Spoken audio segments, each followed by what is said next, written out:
तो एक तरह से आपने देखा कि क्या रेलवे का निजीकरण हो गया है, होने लगा है। मैं पर्ची लाया हूं, अगर आप गूगल में जाकर इंटरनेट में रेलवे का निजीकरण नहीं होगा पीयूष गोयल हिंदी और अंग्रेजी में टाइप करेंगे तो कई तरह के बयान होंगे, लेकिन 3 बार इन्होंने सदन के भीतर बोला है, 17 मार्च को और 22 नवंबर को। 17 मार्च 2020, 22 नवंबर 2019 को राज्यसभा में रेल मंत्री ने कहा है कि रेलवे का निजीकरण नहीं होगा। ये बात क्रिस्टल क्लियर है।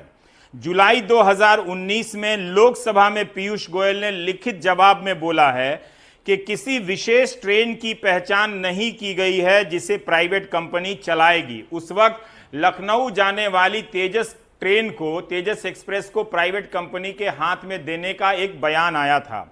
जनवरी 2020 में इंदौर में रेल मंत्री कहते हैं कि रेलवे देश और देश की जनता की धरोहर है, इसका निजीकरण नहीं होगा। अक्टूबर 2019 में इनका बयान मिलता है कि निजी निवेश होगा, निजीकरण नहीं होगा, और जब तक हमारी सरकार है या हम सरकार में हैं निजीकरण नहीं होगा। अब देखिए कि ये हाल है रेल मंत्री के बयानों की। 4-5 बयान निकालकर हमने बता दिए जिसमें वो कहते आ रहे हैं कि रेलवे का निजीकरण नहीं होगा। अब रेलवे बोर्ड के सदस्य कहते हैं 5% होगा। तो जब आप सदन में कह रहे हैं कि निजीकरण नहीं होगा, तो क्या ये बात फिर वापस सदन में नहीं ले जाना चाहिए था और लोकसभा और राज्यसभा में इस बहस को नहीं ले जाना चाहिए था कि हमने यहां कहा था, इसलिए हम बता रहे हैं कि निजीकरण नहीं होगा। आप मार्च के महीने तक कह रहे हैं कि निजीकरण नहीं होगा, लेकिन अब आप कह रहे हैं कि निजीकरण होगा। पब्लिक प्राइवेट पार्टनरशिप में साथ में निवेश करेंगे। भारत की जनता को भी उस निवेश में सहभाग लेने का अवसर मिलेगा। पर मैं ये शुद्ध रूप से स्पष्ट कर दूं कि भारतीय रेल को प्राइवेटाइज करने की ना तो कोई प्रस्ताव है, कल्पना है, और ना कभी प्राइवेटाइज होगा। तो आपने देखा कि पीयूष गोयल आपको स्पष्ट कर रहे हैं सदन में और सदन के जरिए जनता को कि रेलवे का निजीकरण नहीं होगा। परिमल, जरा बताइए कि अभी जो रेलवे ने कदम लिया है ये कौन सा करण है, निजीकरण है या कोई और करण है? बात कह के सदन से पलट जाने का कोई करण है ये? नहीं, बात सही है कि ये निजीकरण ही है, और बार बार इस बात को लेके हमने भी सुना था कि ये बार बार मंत्री जी की तरफ से कहा जा रहा था कि निजीकरण नहीं होगा। लेकिन कल इन सब चीज़ों पे विराम लग गया जब रिक्वेस्ट फॉर क्वालिफिकेशन को लेके रेलवे ने लंबा चौड़ा बयान दिया कि कुछ प्राइवेट पार्टी हैं जो ट्रेन ऑपरेट करेंगी और 151 ट्रेनें ऑपरेट करेंगी। जो दलीलें दी गई हैं वो दलीलें कुछ इस तरह से हैं कि मॉडर्नाइजेशन कोच का किया जाएगा जिससे आप वर्ल्ड क्लास ट्रैवल का आनंद ले सकेंगे, ट्रैवल टाइम घटेगा, जो सेफ्टी मेजर्स हैं वो ज़्यादा बेहतर हो पाएंगे, मेंटेनेंस कम करना पड़ेगा, आपकी जॉब अपॉर्चुनिटी बढ़ेगी। ये कुछ दलीलें हैं जो दी गई हैं और बताई गई, और पुख्ते तौर पे आज भी प्रेस कॉन्फ्रेंस में यही दलीलें दी गई कि ये सब वजह हैं जिसकी वजह से हम कर रहे हैं। एक और चीज़ इसमें बताई गई कि जो ट्रेनें अभी हम चला रहे हैं वो 4000 किलोमीटर पे हम मेंटेनेंस करते हैं। जो मॉडर्न कोचें जाएंगी, जो मेक इन इंडिया के तर्ज पे होगी, जो अभी तक बताया गया है, वो 40,000 किलोमीटर पे मेंटेनेंस करना पड़ेगा, यानी महीने में एक ही बार उसका मेंटेनेंस करना पड़ेगा। कुछ चीज़ें और भी इसमें साफ है कि ये कहा गया है कि अगर कुछ पैरामीटर तय किए गए हैं, जैसे पंक्चुअलिटी को लेके पैरामीटर है, मेंटेनेंस को लेके पैरामीटर है, अगर उसको मीट नहीं करती हैं ये प्राइवेट पार्टी तो उस पर पेनल्टी भी लगाया जाएगा। तो सीधे तौर पे निजीकरण की दिशा में जो बहुत लंबे समय से सुगबुगाहट चल रही थी, कई सारी बैठकें हो रही थी, उस पर विराम कल शाम से लग गया।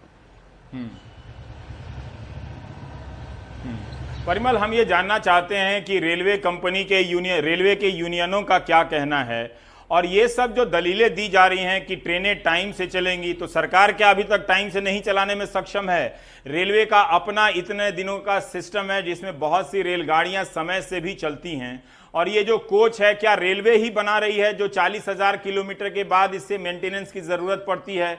इस तरह के जो बहाने दिए जा रहे हैं। कोच की तस्वीरें तो पिछले कई साल से पीयूष गोयल ही ट्वीट करते हैं कि भारतीय रेल की कंपनियों ने, अलग अलग कोच कंपनियों ने आधुनिक कोच बनाए हैं।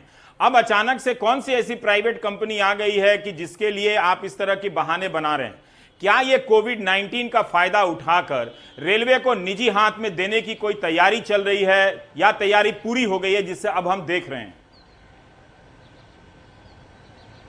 देखिए, दो तीन चीजें लगातार, आपके सवाल बहुत सारे हैं, उसमें जवाब देना बहुत जरूरी है। एक एक करके मैं जवाब देता हूं। कुछ हमने हफ्ते भर 10 दिन पहले देखा था कि रेलवे ने ये कहा था, कंपेयर करके पिछले साल से 2 महीनों की तुलना इस बार की थी तो 58% उसकी जो कमाई है वो घटी थी, यानी कोविड के दौर में जो कमाई है वो घटी थी। फाइनेंशियल कमिश्नर को लिखा गया, फाइनेंशियल कमिश्नर ने चिट्ठी लिखी थी तमाम जोन के जीएम को कि जो जो कटौती आप कर सकते हैं वो कीजिए। कई सारी चीजें थी, उसमें फर्नीचर नहीं खरीदना था, टेबल कुर्सी नहीं खरीदनी थी, कंप्यूटर नहीं खरीदना था, नई गाड़ियां नहीं लेनी थी, फंक्शन त्यौहार कम करने थे, वर्चुअल मीटिंग पे जोर देना था। तो ये कोशिश और कवायद 10 दिन पहले शुरू कर ली गई थी कि जहां जहां आप हाथ समेट सकते हैं वो हाथ समेटिए, पहली चीज। दूसरी नंबर चीज ये कि रेलवे मेंस फेडरेशन नाराज जरूर है, लेकिन उस तरीके से आवाज बुलंद नहीं कर पा रहा है जो आम दिनों में करता था।